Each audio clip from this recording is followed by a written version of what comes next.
What is a fissure? Why does it occur? And what is the best way to get free of the fissure disease? A fissure is nothing but loss of continuity of the skin area, which most probably occurs at 6 o'clock and 12 o'clock if you take the anal canal as a clock.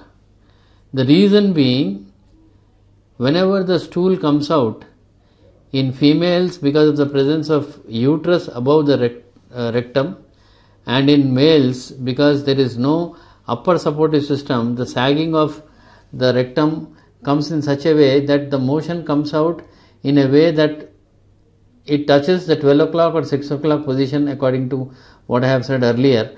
And a hard stool, a stool with lot of pressure, a stool with lot of difficulty, a stool with lot of intrinsic pressure of the anal canal comes out with such a force that it breaks the epithelial lining or the skin lining of the anal canal. That is, as I said, at 12 o'clock and 6 o'clock position. A fissure comes. What happens? Because the skin is sitting on the sphincter or the door of the anal canal, the sphincter becomes highly reactive and causes constriction and expansion, which leads to pain. This constriction and expansion of the anal sphincter, which is because of the chronic irritation due to the presence of this skin lesion, causes a lot of other problems like bleeding. It may get infected and cause pus coming out of that, and ultimately the anal hole becomes very small in size, leading to issues of motion coming out with difficulty.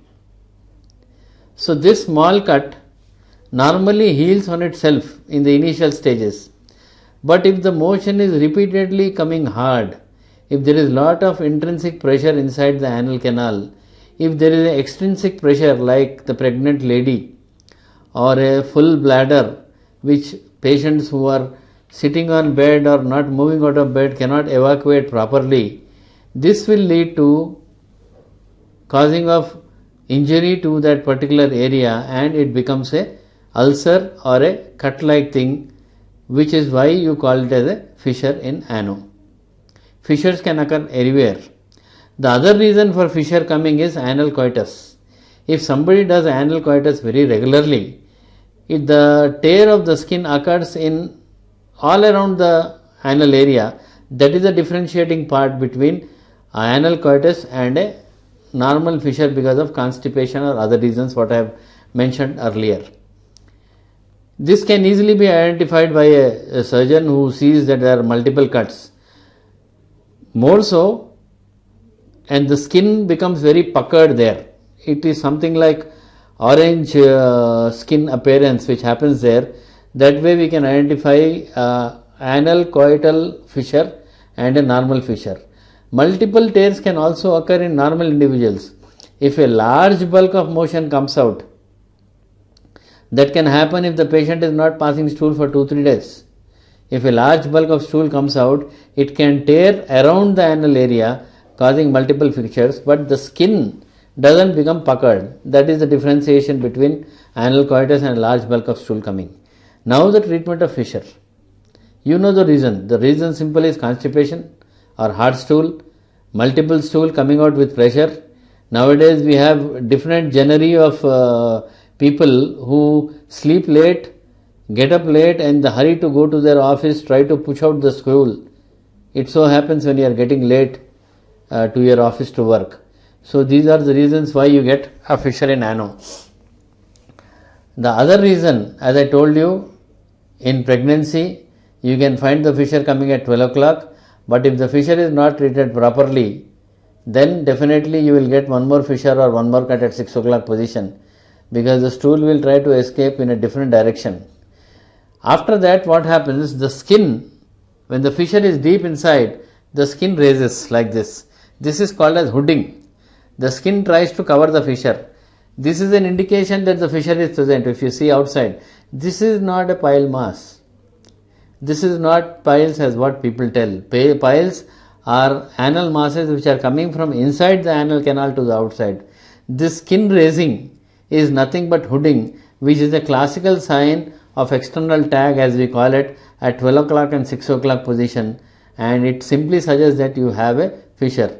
A fissure can be acute, recent onset because of the sudden hard motion coming out, or any foreign object going into the anal canal, which can tear the anal canal. It can be acute. And chronic injury, in the sense when the fissure is formed, repeated injury leading to a broad-based ulcer-like thing, which is called as a chronic fissure. Chronic fissures are less painful, acute fissures are more painful.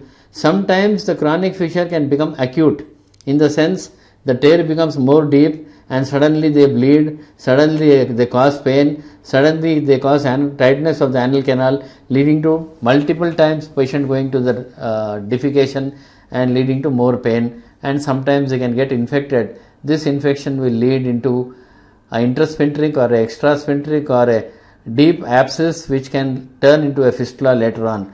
Many patients have come very late with fistulas, intrasphincteric fistula, extrasphincteric fistula, because once infected, this pus will go up into the layers of the anal canal, causing this fistula-like formation. Early treatment by giving laxatives, stool softeners, local ointments to see that this fissure heals. People use a lot of coconut oil, people use a lot of Vaseline, people use a lot of jellies to reduce the pain. It may help, but ultimately it all depends on how many times your stool is coming out with difficulty. The cure is treating the stool, not treating the fissure per se. If you can manage to eat a normal diet, if you can manage to eat a diet with lot of fiber content in that, if you can manage to eat a diet which is compatible to your body structure and makes the stool soft, the fissure will heal automatically. If not, the only other gold standard is to do a sphincterotomy, which is called as lateral internal sphincterotomy, where only the circular sphincters of the anal canal are broken up earlier through dilatation, which is condemned now, or through open procedure, which takes a long time to heal, or through a laser, wherein a small hole can do the same job what the other two procedures did. This is a permanent solution.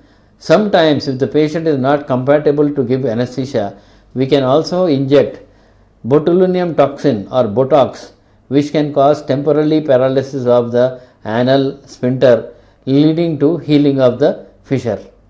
This is a treatment for fissure.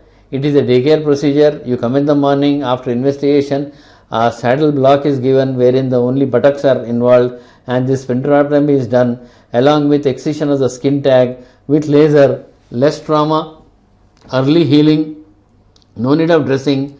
Only thing is you have to keep your hygiene proper, because an open wound can lead into infection. This infection has to be prevented. Sometimes, irrespective of the antibiotics, irrespective of the painkiller, irrespective of the local ointment given, some people tend to get infected. There is a possibility that there might be underlying infection, but not every patient can be subjected to MRI. People will ask why MRI was not done before.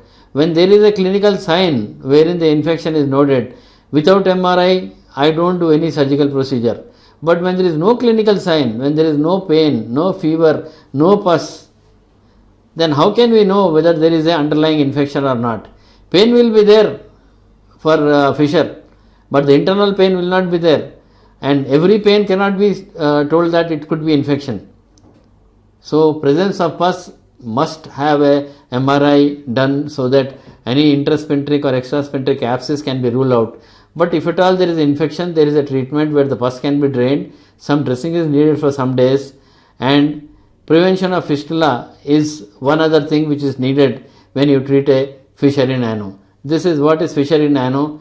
Any pain with bleed or without bleed, regular, continuous, coming and going, without any mass coming out, when the skin tag is hanging around, is a clear-cut sign of a fissure. Consult your doctor and get treated before you go in for a surgical procedure.